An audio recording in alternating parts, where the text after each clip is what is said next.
Igama lami uWandile wamaphumulo ngokuhlala ngiqhamuka eMlazi. Ngithe angizi ngizoshera isitori sami ngomuntu engangathandana naye owangiphoxa kakhulu, engathola ukuphoxeka kakhulu, owangigila kakhulu. Ngade ngithandana naye ngimnika yonke inhliziyo yami.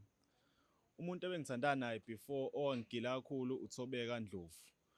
UThobeka indlela engimthanda ngayo ngangimenzela yonke into and sasithembene ngendlela exakile ngoba indlela esasithandana ngayo ngangibona ukuthi hawu uyena uyena.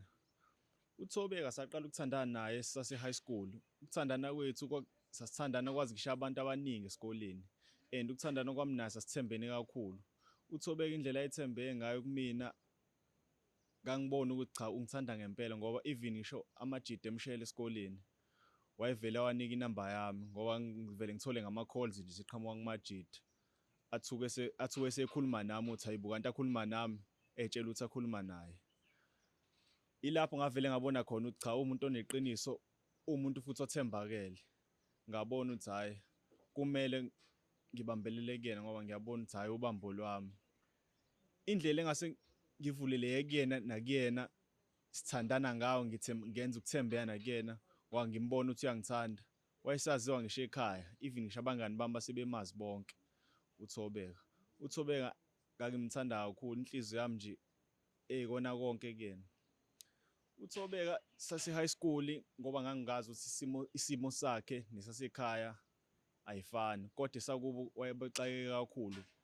Ngangazi ukuthi nje esikoleni mina ngimnika imali yokudla, ngimgibelise noma sekugoduka ngoba ngangisazi isimo sakubo siyabheda. Ngimsiza ngawo konke nje engakwazi ukuthi ngimsize ngawo, ngisacrifice konke ngoba ngangimthanda.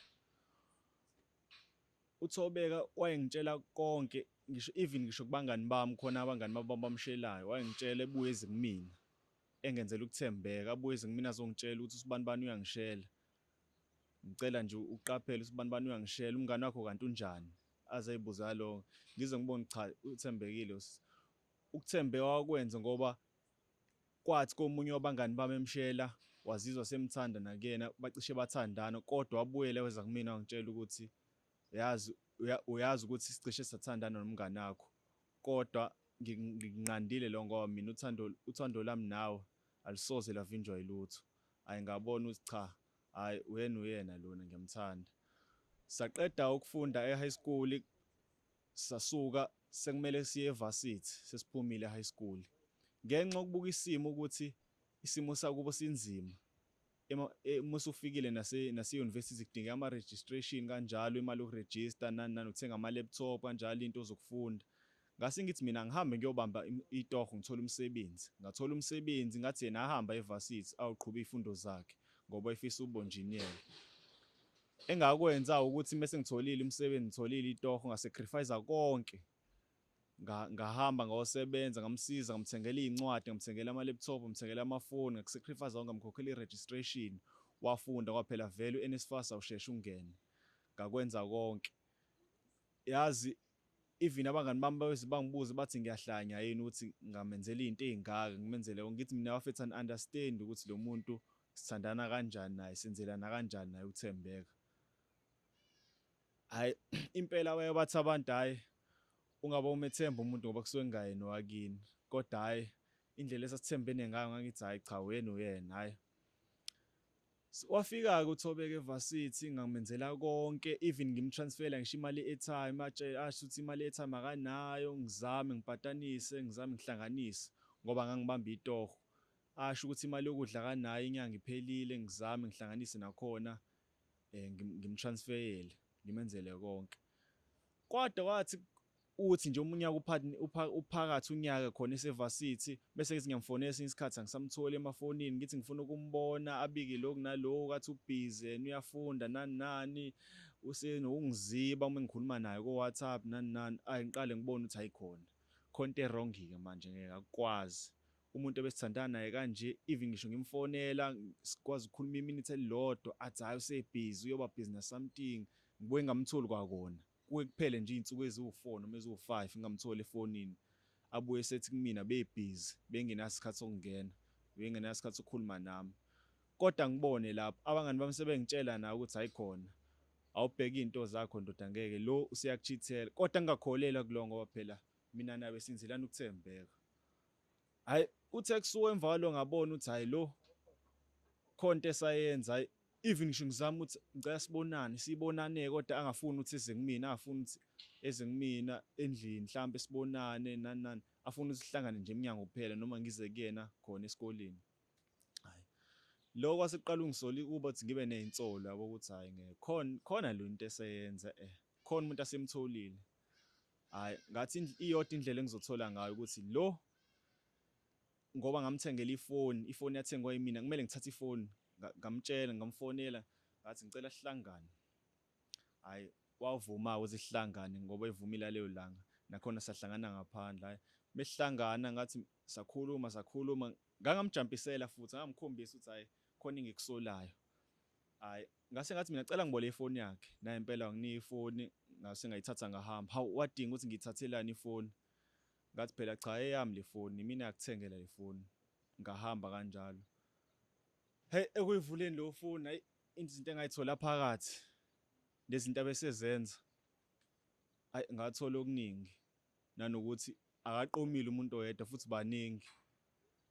Uqoma abantu abahamba ngey'moto usethole ngisho abantu abangcono kunami.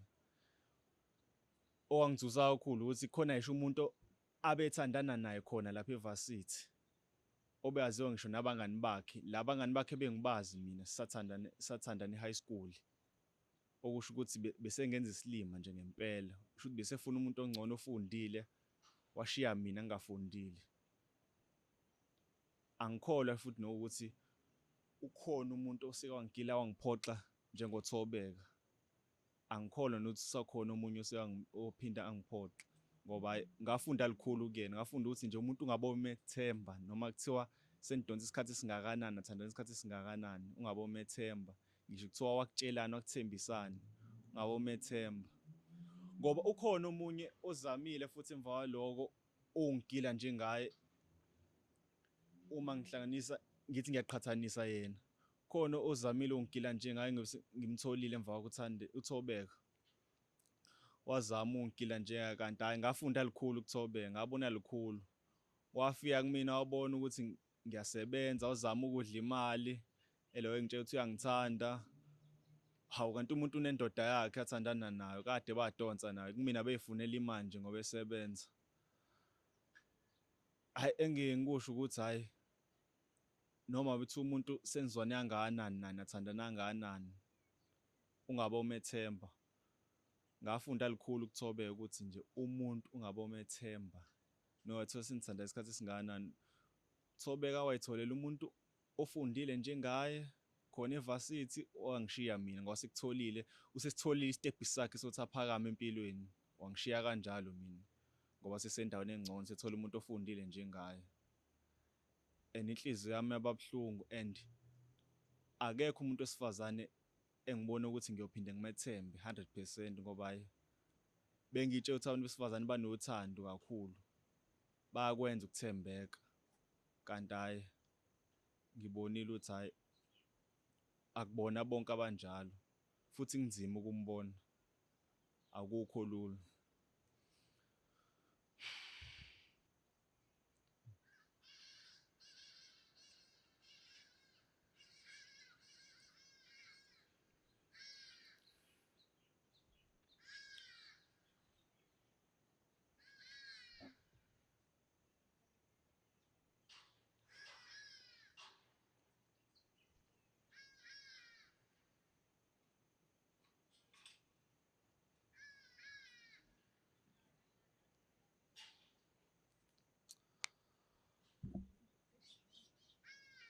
Engingakusho nje yazi kona konke ngoThobeka. UThobeka uma ezoqhubeka nokugila abantu kanje, ahambe etshela abantu ukuthi uyabathanda, ahambe egila abafana, angiboni ukuthi uyowathola ukuphila nokuthi izinto zakhe zibe right empilweni ngoba awukwazi ukuthi ungahamba ugile abantu kanjena, abantu abakusizayo. Kodwa engizokusho ukuthi angimbambele inhliziyo, ngimfisela konke okuhle empilweni yakhe. Yebo wangigile, omunye uzoyibuza ukuthi why ngisho kanjena ngithi ngimfisela okuhle. Akusizi ukuthi ngimbambele inhliziyo, impilo iyaqhubeka, kumele iqhubeke impilo. Nami ngikwazi ukuthi ngiqhubeke nempilo yami, ngikwazi ukuthi nginake impilo yami. okuzokwenzeka kwena kuyenzeka, kodwa kulindele ukuthi akwenza kumina kuzokwenzeka nakuyena. Awukwazi ukuthi ungagila umuntu emva kwalokho uy'tshela ukuthi iy'nto zakho zizohamba kahle, uy'tshela ukuthi uzothola yonke into e-right empilweni. Awukwazi ukuthi ungenza njalo. Kwaba buhlungu kakhulu into ayenza kumina. Yaba buhlungu nje kakhulu. Angiboni nje ukuthi ngiyophinde ngibe right, ngikwazi nokuthandana nomunye umuntu. Ngikwazi nje ukuthi nje ngithembe omunye umuntu ngoba sengisaba nje nokuthi ngingene entweni ekuthiwa nje ukujola nokuthandana nomuntu ngoba sengivele ngicabange zonke izinto engangizenzela yena. Ngikwenza inhliziyo yami, ngikwenza ngokuthi ngiyamthanda. Ngenza ukuthembeka, kanti ngenza ukuthembeka kumuntu o-wrong.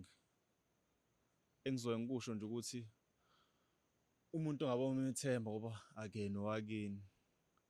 Angazi kuthatha iminyaka emingaka ukuthi uthembe umuntu, kodwa engiye ngikusho ukuthi sisuke sifunda.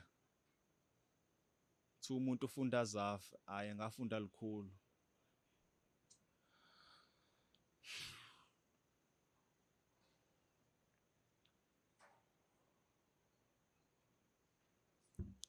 Hhayi engizokusho nje ukuthi uthobeka noma kuthiwa uyasibona le story. Yebo, angazi uyofunda kuphi ukuthi uma umthanda awudlali ngayo, awudlali ngenhliziyo ekuthandayo. Kumele uyiphathe kahle inhliziyo ekuthandayo. Asoze walithola uthando engimnika lona. Asoze akuthola ukuthembeka ngimnika kona. Asoze akuthola ndawo. Konke angimenzela kona okuhle angiboni ukuthi uyobuya akuthole. Ngithi nje angime lapha ngigcine lapho.